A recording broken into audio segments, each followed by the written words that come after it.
também está sendo atacado, né? Hoje em dia entra a questão do relacionamento homoafetivo, ou até mesmo a questão de pai solteiro ou mãe solteira criando os seus filhos. E é feita uma apologia a isso, a todas essas deturpações do conceito originalmente criado por Deus, o que é para ser uma família. E a gente vai ver qual é o molde bíblico que Deus instituiu desse projeto tão lindo, né, da família, a união do homem com a mulher e os seus filhos. Fala assim, lá em Gênesis 2, verso 18. E disse o Senhor Deus: não é bom que o homem esteja só. Far-lhe-ei uma ajudadora idônea para ele. Então Deus, ao quase finalizar a sua criação, ele viu e percebeu que o homem estava só. E ele viu que isso não era ideal, isso não era bom para o homem, que ele estivesse só. E aí veio o projeto de Deus de criar a mulher, e ele faz essa mulher a partir do homem, né? A partir da costela do homem. E Deus faz a mulher com o propósito de ser uma ajudadora desse homem, uma ajudadora idônea, uma ajudadora sábia, que esteja ali caminhando lado a lado com esse homem. E esse é mais um conceito que é totalmente deturpado hoje em dia, né? As mídias, elas estão propagando muito a ideia do feminismo hoje em dia. Então a mulher, ela se coloca como uma figura autossuficiente, né? Que não quer de jeito nenhum depender de todo e qualquer homem. E ela não se coloca mais como essa ajudadora do homem. Pelo contrário, na maioria dos filmes, por exemplo, hoje em dia, a gente vê a mulher como sendo a figura central da casa, a pessoa que supre, que dá a provisão na casa, a pessoa que tem um maior grau de autoridade, a pessoa que é colocada como se dá mais desenrolada, e o homem fica ali cabisbaixo do lado da mulher, né? Então, há muito essa inversão de papéis que é pregada hoje em dia. E certamente esse também é um plano do maligno, porque imagina, se as crianças crescem assistindo esse tipo de coisa, ou até mesmo os adultos, jovens, assistem esse tipo de coisa, com certeza o padrão do que é normal muda na cabeça dessas pessoas. E se a gente não está firmado e ancorado na palavra de Deus, a gente também tende, né, a se desviar os nossos pensamentos do que foi originalmente proposto por Deus. Então o homem como a figura central da família, o cabeça da família, e a mulher como a sua ajudadora idônea. Lá em Gênesis 2, verso 24, diz assim: por essa razão o homem deixará pai e mãe e se unirá à sua mulher, e eles se tornarão uma só carne. Essa aqui foi a proposta de Deus original para o casamento. É um homem, né, um macho e uma fêmea, um homem e uma mulher. Só confirmando o que a irmã Paulinha acabou de falar, esse movimento que visa mudar a ordem que Deus estabeleceu, né, chamado de feminismo. Eu assisti um documentário da Brasil Paralelo mostrando as origens disso, como que é. Que o feminismo não é dar valor à mulher nem nada, mas é estabelecer um outro padrão que se opõe ao padrão de Deus, e é para a mulher dominar o homem e até destruir o homem, e aí ser senhora de si, abortar, matar, fazer de tudo. E esse não é o plano de Deus, como você disse muito bem, é plano do maligno. A mulher tem um valor altíssimo que foi dado por Deus, ninguém tira esse valor, e nem precisa de teoria feminista que tem origem em Satanás para destruir a família e a sociedade. Irmão Paulo, é o mesmo plano lá do Éden: destrói a mulher, consequentemente a mulher sem o homem acaba destruindo, e os dois, uma vez destruídos os dois, destrói a família. Na verdade, o movimento feminista não é exatamente contra o homem em si, mas contra o patriarcado. É a ordem de Deus jogada no chão. A oposição à palavra de Deus. E lá em Gênesis 1, verso 28, fala assim: Deus os abençoou e lhes disse: sejam férteis e multipliquem-se. enchem e subjuguem a terra, dominem sobre os peixes, as aves e sobre todos os animais que se movem pela terra. Então aqui é uma outra ordenança de Deus, né? Primeiro ele une o homem e a mulher, o macho e a fêmea, e faz o primeiro casamento lá no Éden, entre Adão e Eva, e aí ele dá uma ordem a esse novo casal, que encham a terra, que se multipliquem, ou seja, que tenham filhos. E a gente vai ver outros versos ao longo da mensagem que vão falar um pouco melhor sobre essa questão dos filhos, da bênção que é ter filhos.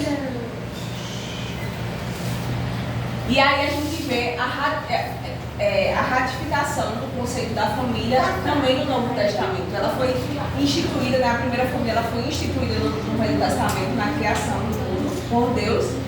E lá em Marcos, no capítulo 10, fala assim: desde o princípio da criação, Deus os fez, macho e fêmea. Por isso deixará o homem a seu pai e sua mãe e iniciar a sua mulher. E serão os dois uma só carne, e assim já não serão dois, mas uma só carne. Portanto, o que Deus ajuntou não separe o homem. Então a gente vê aqui alguns conceitos, novamente ratificando que o conceito de família instituída por Deus, irmãos, é entre um homem e uma mulher. Qualquer coisa, qualquer variação que fuja desse padrão está fora dos preceitos divinos. Eu não estou falando aqui de a gente desrespeitar, de a gente xingar, de a gente, enfim, fazer qualquer tipo de coisa pejorativa em relação a essas pessoas, mas a gente precisa ter em mente que a atitude que elas estão cometendo desagrada ao coração de Deus. E não devemos concordar com essa prática e alertá-los em relação a isso. Apesar da dificuldade que é hoje em dia se falar sobre essa questão. No contexto, né, de politicamente correto que a gente vive, a gente sabe como é complicado abordar temas como esses. E fala que serão os dois uma só carne. Então, a partir daquele momento em que há a união do homem e da mulher, do macho e da fêmea, não existe mais um pensamento e outro pensamento e caminhos distintos. Os dois precisam se alinhar e estar juntos em um só propósito. Que o homem é a cabeça desse relacionamento e a mulher está ali como ajudadora desse homem. E um outro conceito também importante é a eternidade que deve ter, né, a permanência que deve ter o relacionamento criado por Deus, que é a família, o casamento e os seus filhos. Fala aqui em Marcos que o que Deus ajuntou não separe o homem. Então esse é o desejo de Deus, que o casamento e a família eles permaneçam para sempre e na eternidade. Aqui a gente vê, irmãos, alguns versos que apontam a família como sendo um presente do Senhor, um presente que Ele deu ao homem, certo? Lá em Provérbios 18, verso 22, fala que aquele que encontra uma esposa acha o bem e alcança a benevolência do Senhor. Então, é um presente que Deus dá, que Deus deu, né, ao homem. Lá em Eclesiastes 4,12 fala: um homem sozinho pode ser vencido, mas dois conseguem defender-se. O cordão de 3 dobras não se rompe com facilidade. Então, aqui novamente a gente vê a força que é, a importância que é estarem duas pessoas unidas, duas ou mais pessoas unidas. No caso, esse mais seriam os filhos, né? Mas a importância desse relacionamento conjugal para que o homem ele consiga fluir na vida de uma forma mais tranquila, de uma forma mais feliz, de uma forma mais leve. Pelo menos esse é o propósito de Deus para a vida do ser humano. E aqui em Salmos, ele fala que bem-aventurado é o homem que teme ao Senhor e anda nos seus caminhos. E para esse homem, ele coloca como uma dádiva que a mulher desse homem será como videira frutífera aos lados da casa e os filhos como plantas de oliveiras à roda da toveza. E que esse homem verá os filhos dos filhos deles. Ou seja, coloca a dádiva da família, a bênção da família para aqueles que temem ao Senhor. E é assim, né, que a gente vê na prática diária, né, como Deus abençoa a família daqueles que temem ao Senhor. Em Eclesiastes 9, verso 9, fala: goza a vida com a mulher que amas, todos os dias da tua vida vão, os quais Deus te deu debaixo do sol, todos os dias da tua vaidade. Porque esta é a tua porção nesta vida e no teu trabalho que tu fizeste debaixo do sol. Então, em todos esses versos, a gente vê Deus colocando, de fato, esse presente maravilhoso na vida do homem. da mulher, né? Um complementando ao outro. E os filhos como sendo a dádiva, a herança do Senhor, que Ele concede, que Ele presenteia a esse relacionamento conjugal. Amém. Então, tal é a importância da família, esse bem tão precioso que Deus criou com tanto carinho para ser de fato uma instituição imaculada, uma instituição que representa o plano de Deus, o projeto de Deus para o ser humano, e que hoje em dia está sendo constantemente atacada, porque o inimigo sabe que atacando essa base familiar, ele consegue atacar a igreja, né? Ele consegue atacar a sociedade de uma forma geral. Então, ele pega exatamente quando você quer cortar uma árvore, por exemplo, você vai começar lá a cortar os galinhos, é muito menos sábio. Você quer derrubar a árvore, você vai lá no topo, né? Vai lá na raiz, vai lá na base da árvore. Então, esse é o projeto do inimigo. É atacar a base da sociedade, atacar a base da igreja de Deus, do povo de Deus, para que assim haja essa dispersão e as pessoas se desviem do plano de Deus original. Irmãos, o relacionamento conjugal instituído por Deus, ele tem regras. E essas regras, elas são diferentes do que geralmente é proposto hoje em dia pelos padrões da sociedade. Né? A gente citou a corrente aí do feminismo, enfim, tem a corrente do machismo também. E são todas correntes que divergem do que está proposto pela palavra de Deus. Em algumas conversas que a gente teve aqui, em algumas lições, eu lembro que a gente já chegou a comentar algumas coisas desse tipo, mas imagina o que é você, por exemplo, compra uma geladeira, essa geladeira ela vem com um manual. Você, antes de usar essa geladeira, o mais sábio, o mais correto, o mais prudente é você fazer o quê? Você pegar esse manual, folhear, né? Fazer nem que seja uma leitura dinâmica daquele manual e aí sim você utiliza. E assim a gente faz para tudo na vida. Se você quer passar numa prova, num concurso, você faz o quê? Você pega o edital, você vai ver os conteúdos que tem ali, você vai se debruçar sobre aquilo. Aqui é a mesma coisa. A gente viu nos versos anteriores que quem idealizou, quem planejou e quem criou a instituição da família foi o nosso Deus, desde a criação. E Ele fez essa união e ordenou que a partir dessa união fossem gerados filhos. Então, Ele é o Criador, Ele é o planejador dessa instituição. Então, nada mais sábio da nossa parte do que pegar a ordem e os mandamentos daquele que criou a instituição da família. E se a gente obedece tudo do jeito que está lá, o máximo que a gente conseguir, certamente a gente vai obter maior êxito e Ele estará conosco ao longo dessa caminhada. Para que qualquer obstáculo que nós tenhamos, Ele vai estar ali do nosso lado, nos segurando, nos orientando e sendo o nosso guia. Então, esse padrão aqui de relacionamento conjugal desagrada a maioria da sociedade do mundo em que vivemos, atual, corrompido e que já é maligno. Mas essa é a verdade bíblica para o relacionamento conjugal que Deus instituiu. Então, fala assim lá em Efésios, no capítulo 5. Vós, mulheres, sujeitai-vos aos vossos maridos como ao Senhor. Porque o marido é a cabeça da mulher, como também Cristo é a cabeça da igreja, sendo Ele o próprio Salvador do povo. De sorte que, assim como a igreja está sujeita a Cristo, assim também as mulheres sejam todas sujeitas aos seus maridos. Então, essa palavra aqui, submissão, ela foi e está sendo muito condenada pela maioria das mídias sociais. Então, se você ouve essa palavra hoje em dia, certamente você não encara com bons olhos. Eu falo você, mas eu estou me referindo à sociedade no modo geral. As pessoas já ficam com preconceito em relação a essa palavra, porque não entendem o real sentido dessa submissão bíblica proposta por Deus. Os irmãos chegaram aqui. Feliz sábado, irmã. Pode ficar à vontade, viu?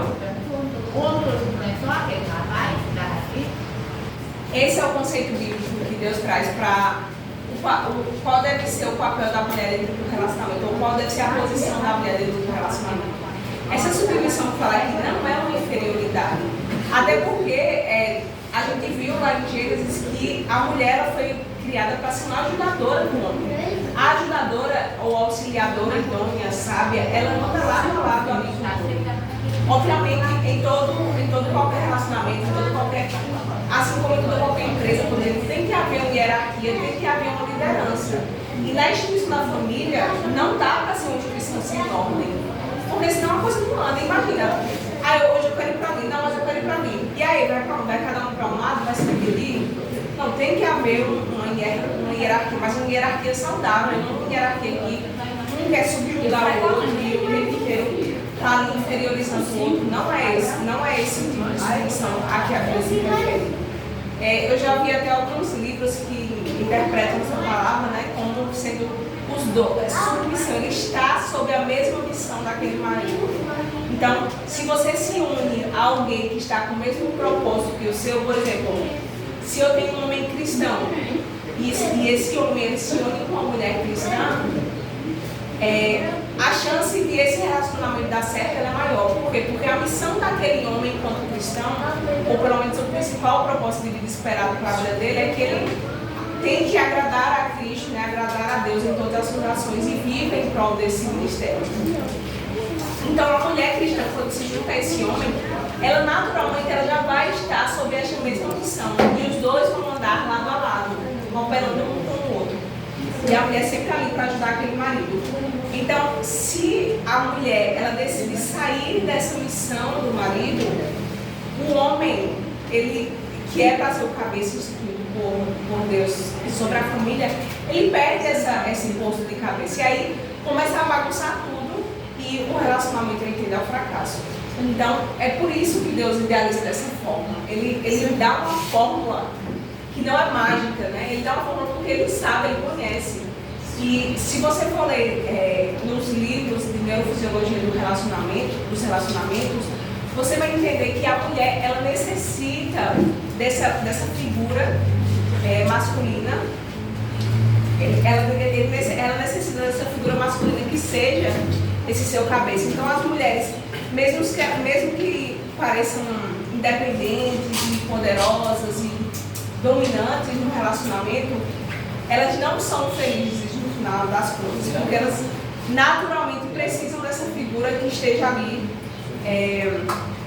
liderando o relacionamento.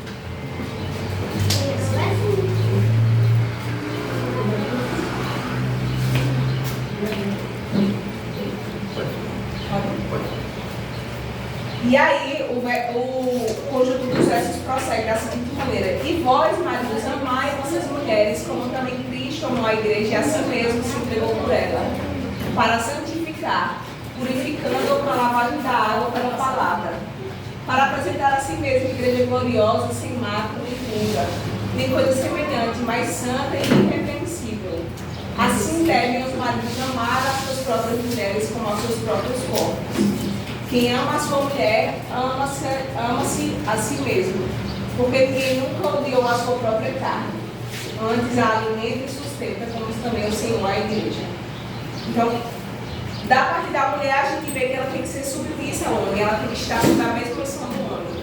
Mas em relação à parte do homem, também é um papel muito árduo. E se você for, pelo menos eu acho um papel que acaba sendo muito mais pesado. Porque além de liderar, quem lidera, ele toma para si a responsabilidade. Isso aí é fato. E isso aí já traz para o homem essa maior carga. E depois, Deus e Cristo, eles mandam que o homem, ele ame a mulher como Cristo amou a igreja e entregue a sua vida por ela. Então, esse é um papel muito difícil que o homem precisa exercer. E olha só, se vocês acham que um homem que ama a sua mulher como a si mesmo, ele vai inferiorizar aquela mulher? É esperado que não, né? Porque ele faz isso com si mesmo. Então, por isso que dá certo essa forma estabelecida por Deus. A mulher ela está sujeita ao homem, mas é um homem que a ama como Cristo amou a igreja e se entregou por ela. Então, é um ciclo de feedback perfeito. A mulher se sujeita, o homem ama e isso vai cooperando de forma harmônica e os dois conseguem prosseguir de maneira que traga benefícios, apenas benefícios para o lar. Se um fugir ou o outro fugir dessa regra proposta por Deus, isso certamente traz prejuízos e malefícios para um lar saudável. E a Bíblia, irmãos, ela é recheada de versos que vão trazendo papéis, que vão trazendo responsabilidades, tanto do homem, como da mulher, como dos filhos. E isso é belo porque mostra como Deus cuida e como Ele orienta em relação a essa instituição que Ele mesmo criou lá no início do mundo, na criação. Então, falando em relação ao papel do homem na casa, tem esse verso aqui em 1 Timóteo, no capítulo 3, que fala assim, que o homem governe bem a sua própria casa, criando os filhos sob disciplina com todo respeito. Pois se alguém não sabe governar a própria casa, como cuidará da igreja de Deus? Então, esse papel de homem de manter a ordem da casa, de manter a disciplina, sendo ele o cabeça da casa, o homem de Deus ele não pode abrir mão desse papel. O que a gente vê hoje em dia é um homem que está cada vez mais retraído, que é naturalmente chamado de banana, né? Que está cada vez mais retraído, está sem posição dentro da família. A mulher cada vez mais impositiva nas suas vontades, nos seus desejos. E a gente vê a inversão daquela ordem que a gente leu no verso anterior. A mulher que era para ser a submissa, ela se coloca como cabeça. E o homem que era para ser o cabeça e amar essa mulher, ele se coloca como o submisso da relação e ele não consegue mais amar aquela mulher como ele amaria se ele estivesse na posição certa dele. Porque ele se sente cada vez mais retraído, cada vez mais frustrado em suas realizações enquanto chefe do lar. E aí ele não consegue mais amar aquela mulher do jeito que ele deveria amar. Ele não consegue se alimentar desse amor para passar para essa mulher. Então, é papel do homem governar a casa e disciplinar os filhos com respeito. Ensinar essa disciplina, essa ordem aos filhos. E aí eu coloquei alguns versos aqui que falam sobre as características da mulher virtuosa no lar. Certo? Quais são os papéis, quais são as responsabilidades que essa mulher ela deve exercer no lar segundo os modos bíblicos. O que é que Deus diz sobre isso? Então, a mulher virtuosa, a mulher que agrada o coração do Senhor, o primeiro atributo, sabedoria. Fala em Provérbios, capítulo 14, verso 1, que fala assim: toda mulher sábia edifica a sua casa, mas a tola a derruba com as próprias mãos. Eu estive lendo um livro algum dia desses, não lembro o nome do livro, mas que fala o seguinte: a mulher, hoje em dia, houve a entrada da mulher no mercado de trabalho. Só que o que é que acontece? Um homem ou uma mulher, se você trabalha numa empresa por 10 anos, se você for demitido dessa empresa, ou sei lá, um hospital, qualquer que seja o seu posto de trabalho, e você é despedido, o que é que acontece no outro dia, ou na outra semana, ou no mais tardar no outro mês? A empresa, o hospital, o local de trabalho, ele vai providenciar um outro funcionário para entrar no seu local. E tudo vai transcorrer naturalmente, como se nada tivesse acontecido. Ninguém vai ficar lembrando, aquele funcionário aqui, ele era indispensável. Não existe isso no mercado secular, no mercado de trabalho. Agora imagine uma casa que é constituída por um homem, por uma mulher e por seus filhos. E a mulher decide, eu não vou mais, eu vou me demitir dessa função de mulher. Eu não quero exercer esse papel que Deus colocou para mim. O que é que acontece? Vocês acham que um dia depois, uma semana depois, um mês depois, consegue se substituir aquele papel alguém para substituir aquele papel que é exercido por aquela mulher como esposa, como mãe daqueles filhos? Não. Então, a mulher, assim como o homem também, mas eu estou falando da mulher porque a mulher é mais caracterizada na Bíblia como sendo essa gestora, essa administradora do seu lar. Então, as mulheres elas têm que ter plena consciência, como o Paulo falava ontem à noite, sobre esse papel honrado que a mulher tem, essa missão que é tão linda, mas que está sendo tão desvalorizada pelos padrões mundanos e que às vezes nós, mulheres cristãs, por um momento ou por outro, a gente se deixa ser influenciada, mas que Deus nos ajude a ter em mente que esse é o padrão bíblico estabelecido dessa missão que a gente tem dentro dos nossos lares, com nossos maridos e com nossos filhos. E nos ajudar a ter discernimento de tomar as decisões corretas para que a gente não deixe esse lar abandonado. Eu conversava com minha tia, eu até comentei com o irmão Rosinho ao longo desses dias, uma tia minha que eu admiro muito, e ela disse: Paulinha, estude o quanto você quiser, isso aí não é errado, mas não se torne um estranho no seu lar. E essas palavras que ela disse me marcou muito, porque ela, pelo menos assim, eu admiro ela muito profissionalmente falando, mas mais ainda o papel que ela consegue exercer dentro da casa dela, com o marido e com os filhos. Ela consegue gerir muito bem, consegue ser uma dona de casa muito, muito boa mesmo, assim, que eu admiro.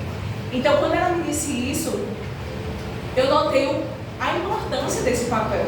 E que as famílias que têm êxito que eu falei exatamente de harmonia, aquela família que você vê que está ali entregue ao Senhor, pode ter certeza, a mulher, ela está ali exercendo o papel dela como mulher cristã, como mãe, como esposa virtuosa. Se a mulher decidir fugir desse padrão, por isso que fala, a Bíblia não está falando todo homem sábio edificar a casa. Ele coloca o homem como sendo o cabeça da família, coloca como sendo o chefe da casa, coloca como sendo quem tem que manter a ordem da casa, coloca, mas não fala que ele edifica o lar. E fala da mulher. A mulher sabe edificar o seu lar, mas a tola a derruba com as próprias mãos. A mulher, ela tem esse poder. Se é para falar de poder que a mulher tem, que hoje em dia é um poder falso e um poder errado que é atribuído à mulher, né, de a mulher ser independente, autossuficiente, que não depende de homem nenhum. Esse não é o poder verdadeiro da mulher. O poder da mulher é esse daqui, é de ou edificar, decidir edificar o seu lar e tornar o seu lar um ambiente harmonioso, um ambiente onde Deus de fato habita, ou de transtornar e de destruir o seu lar. Esse poder Deus concedeu à mulher. E que Deus tenha misericórdia das nossas vidas enquanto mulheres, para que a gente, de fato, peça ajuda a Ele, para exercer esse papel com humildade e com muito amor. Porque eu acho que é um papel que, de fato, ele é muito árduo, quando você vai ver no dia a dia mesmo. De estar ali direto, perto dos filhos, e instruindo, e corrigindo, e colocando de volta no caminho.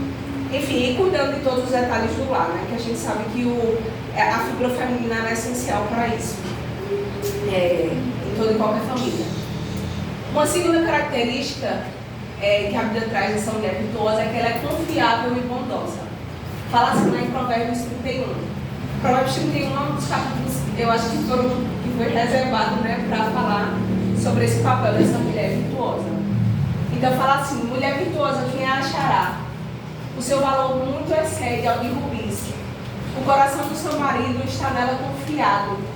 Assim ele não necessitará de despojo. Ela só lhe faz bem e não mal todos os dias da sua vida. Então eu chamo a atenção aqui, irmãos, principalmente para essa frase aqui: o coração do seu marido está nela confiado. Então ele não é um marido que ele sai de casa para trabalhar e ele fica em dúvida: será que minha mulher está sendo fiel? Será que ela está cuidando bem dos filhos? Ou ela simplesmente largou, bota os meninos ali e vão fazer outra coisa, ou sai e fica fofocando, enfim, fazendo outras coisas que não são o papel dela e fugindo do que é esperado para uma mulher virtuosa. Então, o coração do seu marido está nela confiado, ele sai e fica tranquilo, porque sabe que deixou a casa em boas mãos, sabe que ali ele pode confiar totalmente, e quando ele voltar, as coisas ainda estarão em ordem. Essa é uma característica da mulher virtuosa. E ela só lhe faz bem e não mal todos os dias da sua vida. É uma mulher que está ali servindo o seu marido e fazendo bem a ele. É uma mulher disposta, lá em Provérbios 31:15, levanta-se mesmo à noite para dar trigo mel da casa e distribuir as tarefas das servas. Então não é uma mulher que ela fica dormindo até tarde, né? E acorda e, gente, e agora, vou fazer o quê? E a casa toda bagunçada, ninguém sabe botar nada, entendeu? Não é assim, uma mulher disposta, ela acorda e ela tem o domínio daquele ambiente, né, do seu lar. Ela leva isso de fato a sério. é uma mulher precavida. Lá em Provérbios 31, 21 diz que essa mulher não teme a neve na sua casa, porque toda a sua família está vestida de escarlata. Ou seja, ela não espera a situação ruim acontecer para aí sim sair correndo desesperada atrás da solução. Pelo contrário, ela é tão precavida que ela já arruma todos os ambientes da sua casa. Os ambientes que eu falo não é necessariamente os ambientes físicos, mas ela arruma as condições, arruma. Seus filhos estão sempre muito bem educados, enfim. Ela toma as providências antes que os problemas aconteçam. E quando esses problemas vêm a acontecer, eles passam por essa situação de uma forma muito mais tranquila, sem muito desespero, sem muita turbulência. Porque essa mulher é uma mulher precavida. É uma mulher prudente e digna de honra. Fala assim lá em Provérbios 31, versos 25 e 26. A força e a honra são o seu vestido, e se alegrará com o dia futuro. Abre a sua boca com sabedoria, e a lei da beneficência está na sua língua. Então é uma mulher que, quando ela fala, ela pensa antes de falar. Ela não fala coisas que sejam más, que não edifiquem. Ela fala com sabedoria, com prudência, e ela possui força e honra. Essas são o que decora essa mulher, não é a beleza exterior. A força e a honra são o seu vestido, são a sua vestimenta. Uma outra característica é que essa mulher é uma mulher alerta, ela é esperta, ela é atenta, ela não é tipo as coisas, o pau comer dentro de casa, né, e ela olhando assim, não percebe as situações. É uma mulher que ela gere o lar e ela serve aos maridos e aos filhos. Fala assim, lá nos versos 27 e 28. Ela está atenta ao andamento da casa, não come o pão da preguiça. Levantam-se os seus filhos e chamam-na bem-aventurada, e seu marido também, e ele a louva. Então, certamente esse marido e esses filhos, eles não iam tecer esses elogios a essa mulher se ela fosse uma mulher que chuta o pau da barraca e deixa tudo correr solto dentro de casa. Então, se ela recebe esse elogio, certamente ela cumpre muito bem o seu papel de servir a esse marido, de servir a esses filhos. E ela está atenta ao andamento da casa, ela pode até estar fazendo alguma coisa de forma específica, mas ela está aqui, mas ela está olhando, ela está atenta ao que está acontecendo às crianças, se o marido está precisando de algum apoio, porque esse é o principal papel da mulher em relação ao relacionamento conjugal, é estar ali sempre como auxiliadora. Amém. E ela não come o pão da preguiça, certo? Ela não fica horas e horas e horas sem dar conta do que precisa ser feito. E ela é temente ao Eterno, né? Lá no verso 30 fala: enganosa é a beleza e vã a formosura, mas a mulher que teme ao Senhor, essa sim será louvada. Eu acredito que esse aqui seja o principal atributo da mulher virtuosa dentro do lar, porque ela pode ter todos esses outros atributos, mas se ela não temer ao Senhor, ela não consegue levar essa edificação para dentro do seu lar. A edificação que vai gerar frutos para a vida eterna. Ela pode até gerar frutos nessa terra. Pode ter filhos muito bem educados, que cumprem todas as regras de etiquetas estabelecidas pela sociedade, mas esses meninos certamente eles não terão um padrão de educação bíblica. Então, a importância dessa mulher servir e temer ao Senhor é exatamente essa. E aqui eu coloco outra figura também que está sendo completamente atacada hoje em dia, que são os filhos. É assustador ouvir o discurso de algumas mulheres hoje em relação aos filhos. De mulheres que abrem a boca cheias de orgulho, de autonomia ou de uma falsa autonomia, e dizem que filhos, não, eu não quero ter filhos, eu não quero me casar, mesmo que eu me case, eu não quero ter filhos, ou umas dizem, não, eu posso até ter um filho, mas eu não quero me casar, eu quero pegar fazer a inseminação, pego o banco de esperma, de sêmen, e vou gerar um filho, mas não quero nenhum tipo de relacionamento conjugal, porque afinal eu não dependo de nenhum macho. Isso eu ouvi de um colega de faculdade, inclusive. Depender de macho, elas falam desse jeito, né? Mas a questão é que a gente sabe que esse não é o plano proposto por Deus. Deus, ele dá a ordem de que a gente multiplique, que a gente gere filhos. E os filhos, eles são uma bênção, eles são uma dádiva, uma herança do Senhor. Eu trouxe esse verso aqui que exemplifica exatamente isso. Salmo 127, dos versos 3 a 5. Fala: eis que os filhos são a herança do Senhor, e o fruto do seu ventre, o seu galardão. Como flechas na mão de um homem poderoso, assim são os filhos da mocidade. Bem-aventurado o homem que enche deles a sua aljava. Não serão confundidos, mas falarão com os seus inimigos a após. Então, os filhos, eles são a herança que o Senhor Deus deixa para a gente.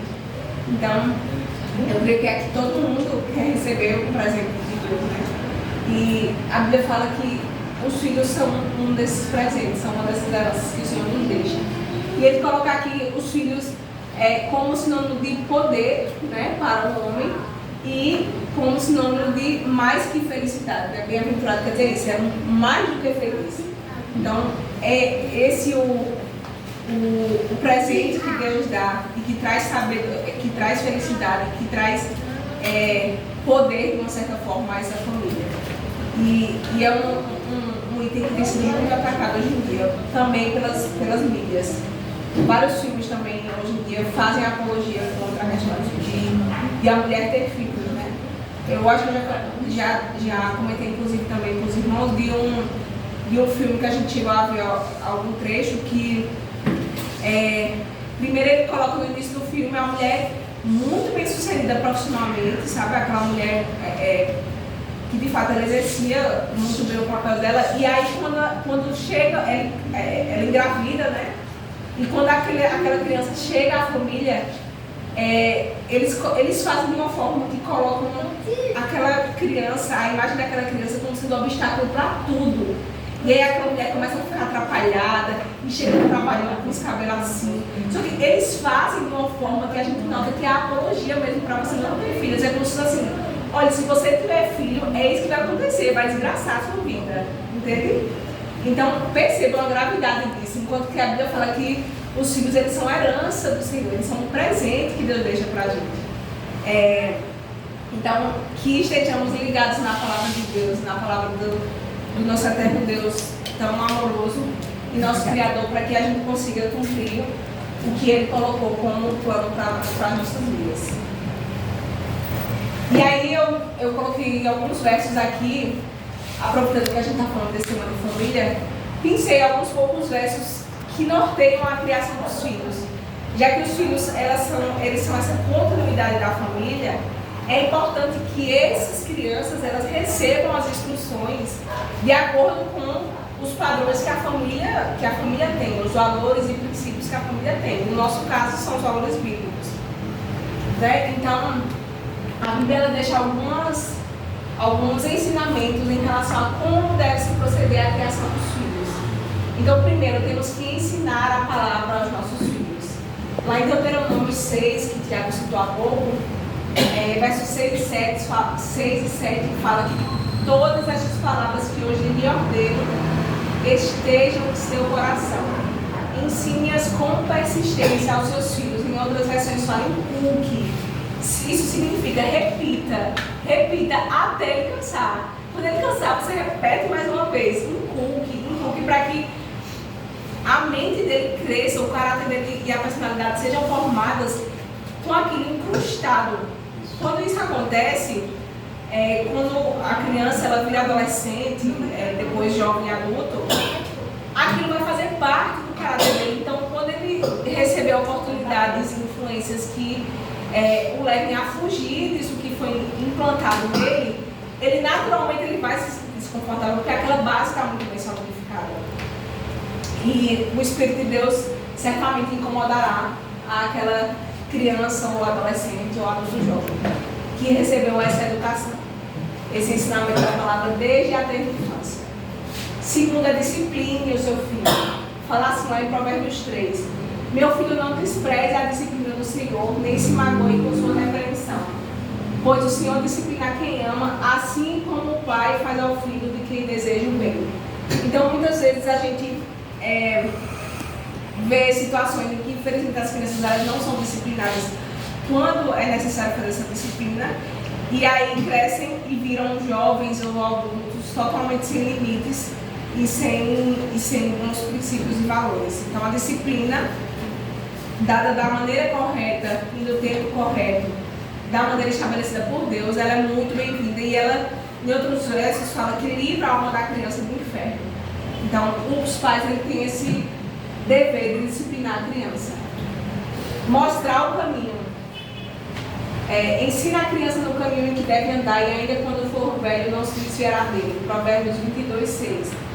A criança, quando ela nasce, ela pode ter até algum padrão moral do que é certo e errado, naturalmente, de forma inata. Só que a maioria das coisas, quem vai ensinar aquela criança o que é certo e o que é errado, quem vai colocar quais são os princípios morais que devem ser cumpridos por aquela criança são os pais. Então, por isso que ele fala, mostre à criança desde cedo o caminho. Qual é o caminho da verdade? Qual é o caminho que vai levar aquela criança ao êxito da vida eterna? Então, mostre ela desde cedo.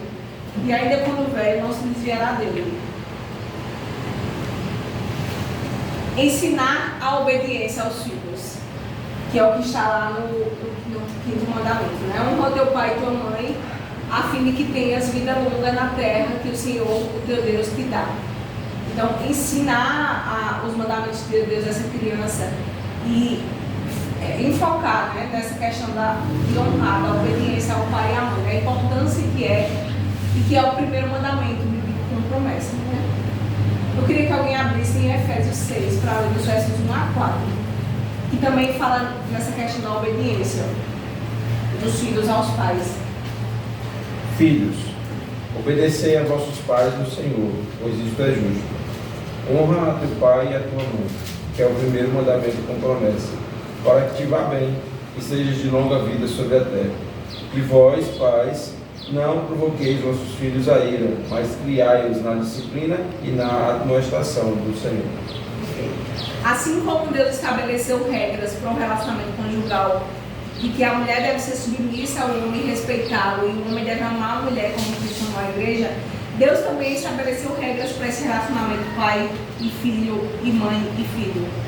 A criança, ela deve obedecer. Se a criança ela não reconhece a hierarquia que existe dentro de casa, e porque hoje está um conceito, né, de que não seja amigo do seu filho. Não, eu concordo, desenvolva uma amizade com o seu filho para que ele confie em você e você nele. Mas o seu filho precisa saber quem é a autoridade, quem é a liderança do lar. Imagina, se está todo mundo aqui de igual para igual, eu dou minha opinião, minha filha dá a opinião dela, e a gente vai ficar batendo boca para ver quem está certo e quem é que vai estabelecer a regra que vai preponderar no lar. Isso não dá certo. Ela tem que reconhecer que ela é a criança, que ela é a filha, que ela deve a obediência e honra ao pai e à mãe. É dessa forma que Deus coloca. E os pais, por sua vez, não irritem os seus filhos. Por exemplo, se eu falo, filha, por favor, você precisa colocar seu prato na pia depois do almoço. Mas ela me vê todo dia terminando de almoçar e não coloca o prato na pia. Então, isso vai gerar na criança indignação, vai deixar a criança irritada, porque vai dizer, como é que ela está mandando fazer se ela mesma não faz? Né? Então, fica essa dúvida, essa confusão na cabeça da criança, exatamente, gerada pela incoerência das atitudes dos pais. Então, os pais eles também devem ser cautelosos em relação a isso, a agir de forma coerente com o que eles cobram dos filhos, né? Precisa ser o exemplo. Outro ponto, os filhos são presentes preciosos, então trate como sendo de fato uma joia preciosa. E isso também faz parte da educação da criança, ela se sentir amada e respeitada dentro do contexto familiar. E Jesus fala, né, lá em Mateus, no capítulo 19, deixem os pequeninos e não os impeçam de vir a mim, porque dos tais é o reino dos céus. Então, quem dera, né, fôssemos a vida toda e tivéssemos a vida toda a pureza e a inocência que habita no coração das crianças. Né? Por isso que Jesus fala que deles é o reino dos céus. Então, que reconheçamos que essas pedras preciosas, com tanta pureza, foram colocadas em nossas mãos pelo Pai, por Deus, né? Como sendo herança de fato divina. E é nossa responsabilidade cuidar dessas joias preciosas. Acho que esse próximo verso que a gente vai ler fala exatamente sobre isso. É a responsabilidade que é quando Deus coloca um filho em nossas mãos, né? E a gente certamente há de prestar contas a Deus no dia do juízo por essas vidas que foram nos entregues. E aceite o exemplo que os pais têm que dar e a responsabilidade, de fato, o peso não no sentido negativo, mas a carga mesmo de responsabilidade que Deus colocou nas mãos dos pais. Lá em Lucas 17, verso 2, fala que melhor lhe fora que se lhe pendurasse ao pescoço uma pedra de moinho e fosse lançada ao mar, do que fazer tropeçar um destes pequeninos.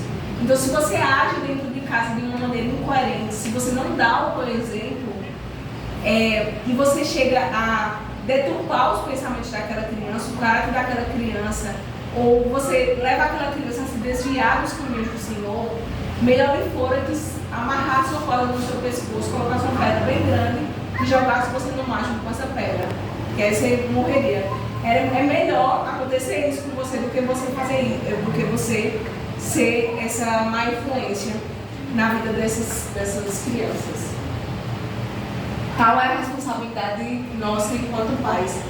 E esse é o motivo, mais um motivo para que a gente peça misericórdia a Deus e sabedoria e discernimento para agir da forma que agrada a Ele também na educação dos nossos filhos, né? Dando, de fato, guiando ali cada passo que a gente for dando enquanto pais, para que a gente consiga, com amor e disciplina, guiar os nossos filhos pelos caminhos de Deus.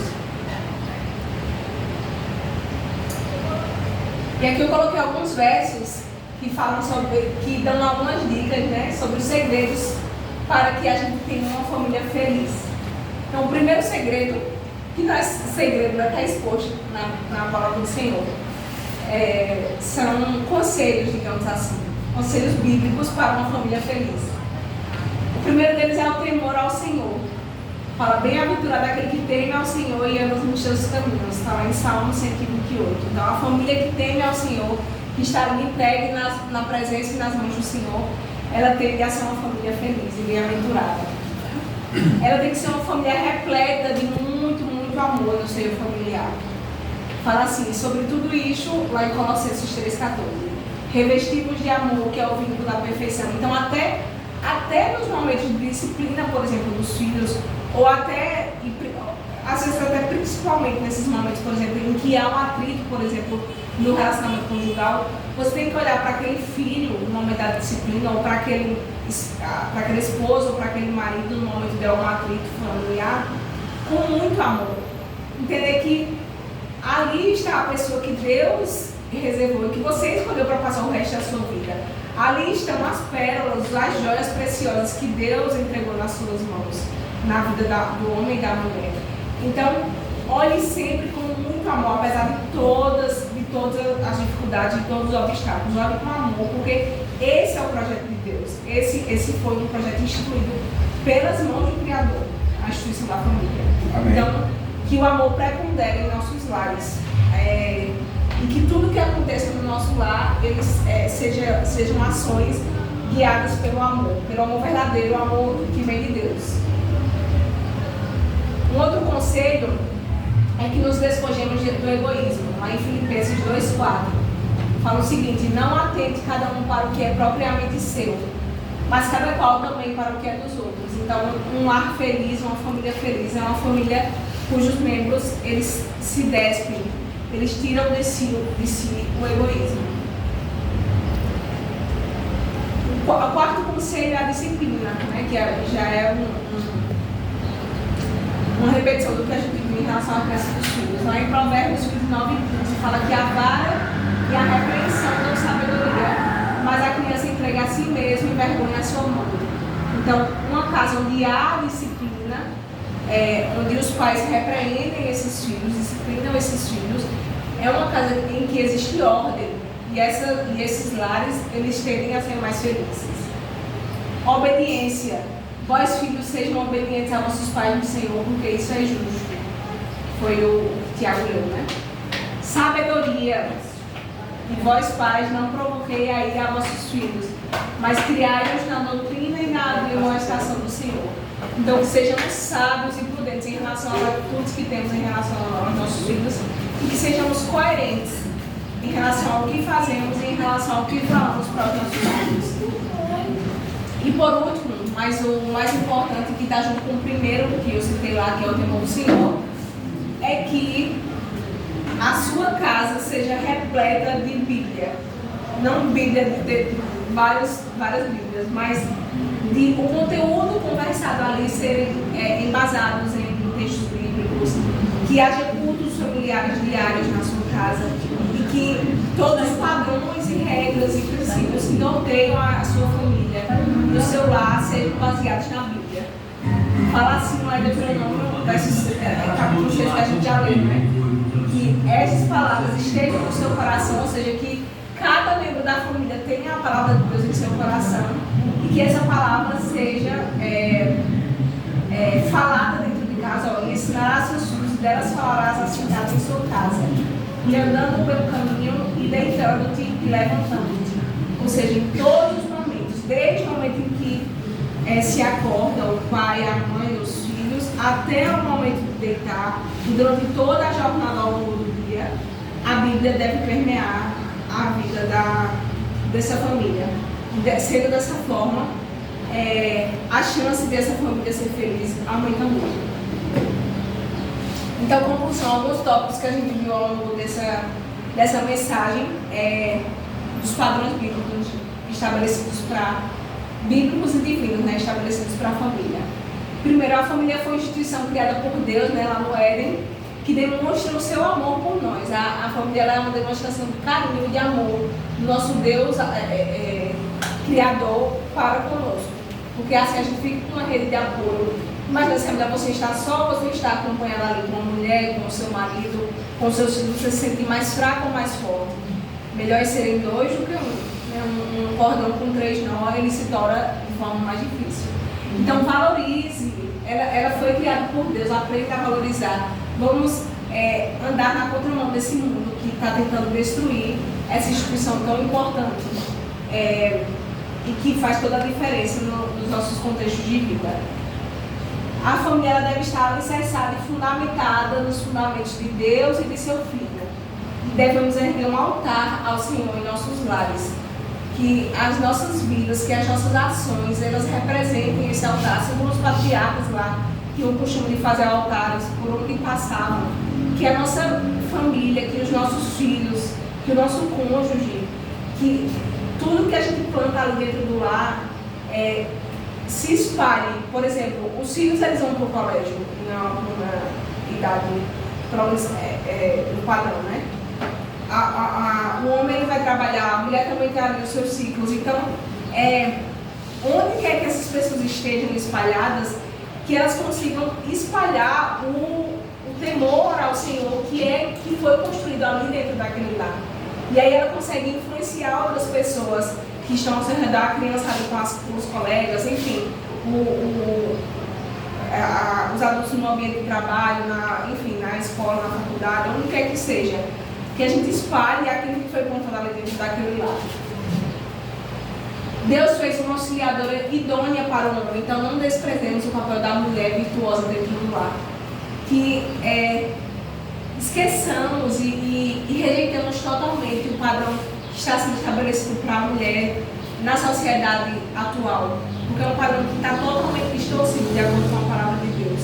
Que a gente foque nessas duas palavras aqui: auxiliadora e idônea, sábia, ajudadora, que está ali do lado, submissão, sobre a mesma missão deste homem que Deus estabeleceu como sendo o cabeça do nosso lar. Os filhos são a herança do Senhor, eduque-os conforme instruções divinas. Então, que tratemos os nossos filhos com o valor que de fato eles têm e com a preciosidade com que Deus os criou. E que estejamos sempre atentos na educação dessas crianças.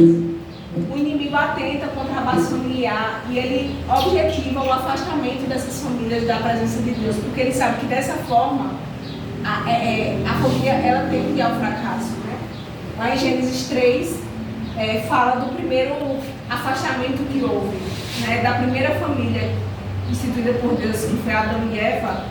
fala da entrada do pecado e da consequência que isso gerou do afastamento desse casal de Deus, que antes eles tinham uma comunhão diária, e aí depois eles saem dessa condição por causa da entrada do pecado em suas vidas. E esse é o principal intuito do nosso inimigo, é que nós entremos em uma vida de pecado, que nós esqueçamos dos padrões estabelecidos por Deus para a família e para cada um dos seus membros, o papel da mulher, o papel do homem, o papel dos filhos. O inimigo quer que a gente inverta tudo isso, faça uma maior bagunça e que a gente não consiga dar continuidade a essa instituição. É isso que ele deseja. Então, nós lutemos contra isso. A família precisa de amor e cuidados diários, assim como tudo que a gente quer que se desenvolva na vida, desde uma criança até um projeto profissional. Tudo que a gente quer que se desenvolva precisa de dedicação, precisa de tempo, precisa de cuidado, precisa de amor, precisa de estar regando. E a família não é diferente. Se a gente não der isso diariamente para a família, ela infelizmente vai fracassar. E por último, Deus deve ser o centro do nosso relacionamento conjugal e da nossa família. Sem essa base, infelizmente, a gente também não consegue ter êxito na nossa convívio familiar de forma harmoniosa.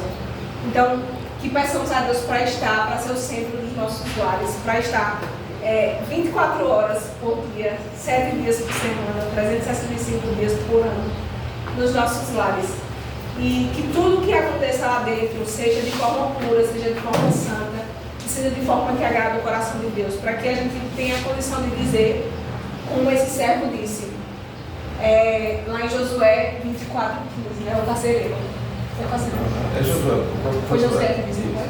Se porém não agrada a vocês servir ao Senhor, escolham hoje a quem irão servir, se aos deuses que os seus antepassados serviram ao do Eufrates, ou aos deuses dos amorreus em cuja terra vocês estão vivendo. Mas eu e a minha família serviremos ao Senhor. Então, que possamos ter a condição de um dia olhar para Deus e dizer isso. O mundo está pegando fogo, Senhor. Os padrões e valores estão totalmente deturpados. Mas eu e a minha casa decidimos servir ao Senhor. E é isso que a gente faz todos os dias das nossas vidas. Nós vamos pedir a Deus misericórdia,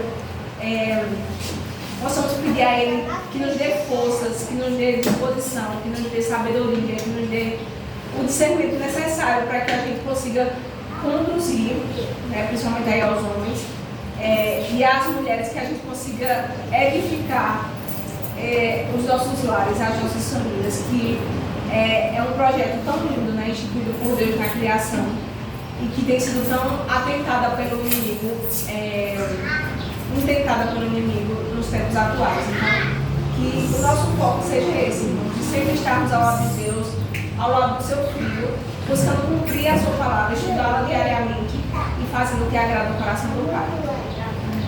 Então, era essa a mensagem de hoje. Amém. Que Deus nos abençoe. Amém.